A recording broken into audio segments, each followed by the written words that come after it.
ग्रंथ ज्ञान में आपका स्वागत है। आज हम श्रीमद् भगवद गीता का 12वां अध्याय पढ़ेंगे, भक्ति योग। अध्याय पढ़ने से पहले खुद से एक सवाल कीजिए, भक्ति क्या है? आपके लिए या आपके हिसाब से भक्ति की सही परिभाषा क्या होनी चाहिए? क्या भगवान का नाम जपना भक्ति है, या माँ बाप की सेवा करना, या किसी जरूरतमंद की मदद करना, अपना काम ईमानदारी से करना, या कुछ और? आपके लिए भक्ति की परिभाषा क्या है? आइए अब जरा श्री कृष्ण की भक्ति की व्याख्या सुनते हैं। श्रीमद् भगवद गीता अध्याय 12 भक्ति योग। अर्जुन उवाच एवं सतत युक्ता ये भक्त स्वाम पुर्यपासते ये चाप्य अक्षरम व्यक्तम तेषाम के योग वित्तमा। अर्जुन कहते हैं, जो भक्त आपकी प्रत्यक्ष रूप को पूजते हैं, आपकी भक्ति के लिए निरंतर तत्पर रहते हैं, और जो भक्त इंद्रियों से परे उस अप्रकट को, उस न दिखने वाले भगवान को पूजते हैं, इन दोनों भक्तों में से कौन अधिक निपुण, कुशल या सिद्ध माना गया है? श्री भगवान उवाच मया वेश्य मनो ये माम नित्य युक्ता उपासते श्रद्धया पर्योपेतास्ते में युक्त तमा मतः। श्री कृष्ण भगवान कहते हैं, जो मुझ में अपने मन को स्थिर करके श्रद्धा पूर्वक नियम से मुझे पूजते हैं, वो दिव्य पद्धति के होते हैं और मेरे द्वारा योग में परम सिद्ध माने जाते हैं। ये त्वक्षरम निर्देशम व्यक्तम पुर्यपासते सर्वत्र गम चिंतयम च कूटस्थलम चलम ध्रुवम सन्नियम ये इंद्रिय ग्रामम सर्वत्र संबुद्धये ते प्राप्नुवन्ति मामेव सर्वभूतहिते रता। लेकिन जो लोग अपने इंद्रियों को वश में रखकर सभी के लिए, सब जीवित निर्जीव सभी प्राणियों के लिए, सभी चीजों के लिए एक समान भाव रखकर उस परम सत्य की पूजा करते हैं, जो निराकार है, अकल्पनीय है, जो इंद्रियों की अनुभूति से परे है, जो हर जगह है पर प्रकट नहीं है, जो निश्चित है, स्थिर है, अपरिवर्तनीय है, जिसे बदला नहीं जा सकता, जो ध्रुव है। वे सारे लोग सबके कल्याण में लगे रहकर अंत में मुझे प्राप्त करते हैं। क्लेशो अधिकतरस्तेषाम अव्यक्तासक्त चेतसाम अव्यक्ता ही गतिर दुखम देहवद भीर वाप्यते। जिन लोगों के मन में परमेश्वर के अप्रकट निराकार स्वरूप के लिए लगाव होता है, उनके लिए प्रगति कर पाना बहुत कष्टदायी होता है। देहधारियों के लिए, मतलब देह धारण किए हुए प्राणियों के लिए, इस क्षेत्र में प्रगति कर पाना हमेशा ही मुश्किल होता है। ये तो सर्वाणि कर्माणि मयि सन्न्यस्य मत्पराः अनन्येनैव योगेन माम ध्यायन्त उपासते तेषामहं समुद्धर्ता मृत्यु संसार सागरात् भवामि न चिरात् पार्थ मया वेशित चेतसाम। जो अपने सारे कार्यों को मुझ में अर्पित करके और बिना डगमगाए अविचल भाव से मेरी भक्ति करते हुए मेरी पूजा करते हैं और अपने मन को, अपनी चेतना को मुझ पर स्थिर करके निरंतर नियम से मेरा ध्यान करते हैं, उनके लिए हे पार्थ, मैं जन्म मृत्यु के इस सागर से शीघ्र ही उनका उद्धार करता हूँ। मय्येव मन आधत्स्व मयि बुद्धिम निवेशय निवशयसि मय्येव अतो धर्वम न संशय। मुझ में अपने मन को शांत करो, अपनी चेतना को स्थिर करो और अपनी सारी बुद्धि मुझ में लगाओ। ऐसा करने के बाद तुम निस्संदेह, निश्चय ही हमेशा के लिए मुझ में वास करोगे। अच्युतम समाधातुम न शक्नोषि मयि स्थिरम अभ्यास योगेन ततो माम इच्छाप्तुम धनंजय।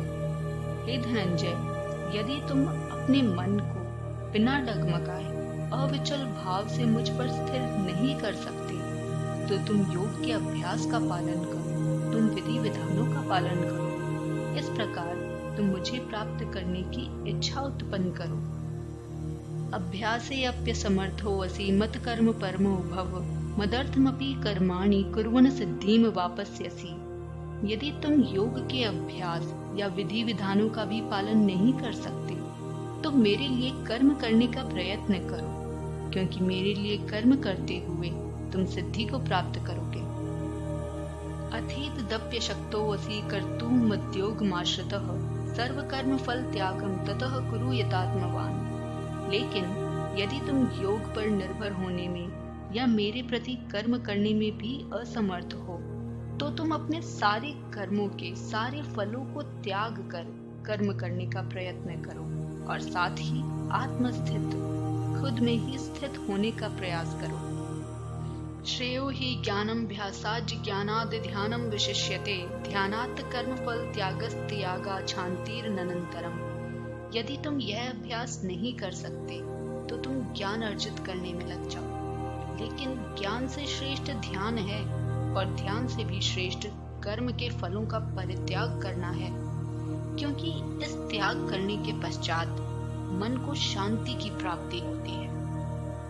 अद्वेष्टा सर्वभूतानां मैत्र करुणैव च निर्ममो निरअहंकार समदुःख सुखः क्षमी संतुष्ट सततं योगी यतात्मा दृढ़ निश्चय मया अर्पित मनोबुद्धिर्यो मद्भक्त स मे प्रियः। जो किसी से द्वेष नहीं करता और सभी जीवों का दयालु मित्र है, जो अपने आप को स्वामी नहीं मानता और झूठे अहंकार से मुक्त है, जो सुख दुख में समान भाव से रहता है, जो सहनशील है और हमेशा आत्मतुष्ट खुद से संतुष्ट रहता है, जो आत्म संयमी है, जो खुद को काबू में रखना जानता है तथा जो निश्चय के साथ मुझ में मन तथा बुद्धि को स्थिर करके भक्ति में लगा रहता है, ऐसा भक्त मुझे अत्यंत प्रिय होता है। यस्मानो द्विजते लोको लोकानो द्विजते च यः हर्षामर्ष भयोद्वेगैर मुक्तो यः स च मे प्रियः। जिस प्राणी से किसी को कष्ट नहीं पहुंचता तथा जो प्राणी किसी और के द्वारा विचलित नहीं होता, जो सुख दुख भय तथा चिंता में समान भाव से रहता है, वह मुझे अत्यंत प्रिय होता है। अनपेक्षः सुचिर दक्ष उदासीनो गतव्यथः सर्वारंभ परित्यागी यो मद्भक्त स मे प्रियः।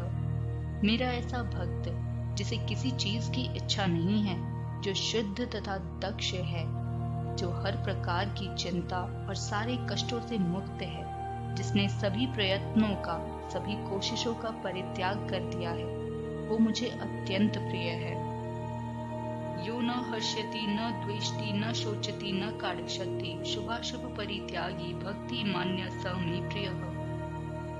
जो न कभी हर्षित होता है और न शोक करता है, जो न तो पछताता है और न ही किसी चीज की इच्छा करता है, जो शुभ तथा अशुभ दोनों प्रकार की वस्तुओं का त्याग कर देता है, ऐसा भक्त भी मुझे अत्यंत प्रिय है। समः शत्रौ च मित्रे च तथा मानापमानयो शीतोष्ण सुख दुखेषु समः संग विवर्जितः तुल्य निन्दास्तुतिर्मौनी संतुष्टो येन केनचितः अनिकेत स्थिर मतिर्भक्तिमान में प्रियो नरः। जो मित्रों तथा शत्रुओं के लिए समान है, जो मान अपमान सर्दी गर्मी सुख दुख यश अपयश सब में हर परिस्थिति में समान भाव से रहता है, जो दूषित संगति से सदैव मुक्त रहता है और जो हमेशा मौन और किसी भी वस्तु से संतुष्ट रहता है, जो किसी प्रकार के घर बार की परवाह नहीं करता, जो ज्ञान में दृढ़ है और जो भक्ति में लगा रहता है, ऐसा भक्त भी मुझे अत्यंत प्रिय है। ये तु धर्म अमृत मिदम यथोक्तम पुर्यपासते श्रद्धाना मत परमा भक्तास्तेव अतीव में प्रिया। लेकिन जो इस धर्म रूपी अमृत को जिस तरह से कहा गया है, उसी तरह पूरी श्रद्धा के साथ मुझ परमेश्वर को सब कुछ मानते हुए हमेशा भक्ति के मार्ग के लिए तत्पर रहते हैं, वो भक्त मुझे अत्यधिक प्रिय होते हैं। 12वां अध्याय समाप्त हुआ। उम्मीद है आपको भक्ति का सही मतलब और सही तरीका मिल गया होगा। भगवत गीता के 18 अध्याय 3 भागों में बांटे गए हैं। पहला भाग 1 से 6 अध्याय।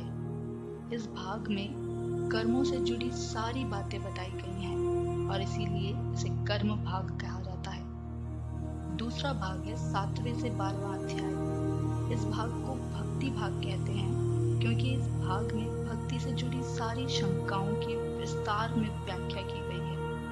इस भाग में भगवान और भक्त दोनों का वर्णन किया गया है और ये 12वां अध्याय भक्ति भाग का आखिरी अध्याय था। तीसरा भाग है 13वें से 18वां अध्याय और इस भाग को तत्व ज्ञान कहते हैं।